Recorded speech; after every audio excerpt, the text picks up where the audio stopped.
ball and make accurate passes, right? We have to make accurate passes.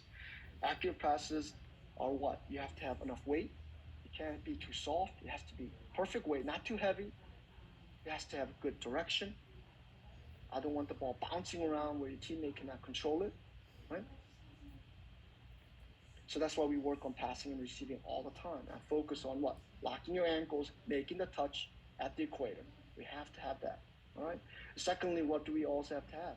We also have to have a plan. We have to know what other people are going to be doing, all right? But we can't script everything. This is not like our American football, right? You hike the ball, and you have a pattern of play, and then once the ball gets tackled, everything stops, and you reset. The ball is constantly moving. The soccer game doesn't stop unless the ball goes out of bounds, and we throw it right back and we start. There's no time. There's no break. That means we also have to have some universal truth about how we're going to play. All right? And so that's why I talk about thinking ahead about what you're supposed to do. Thinking ahead is great, right?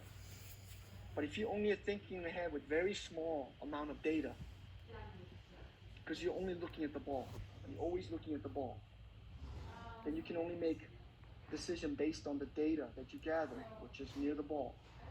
So as we become better players, we have to gather more data. That means we have to check the shoulder to see what's behind us, and then calculate that data and make decisions before we get the ball. And that's how we become faster and quicker.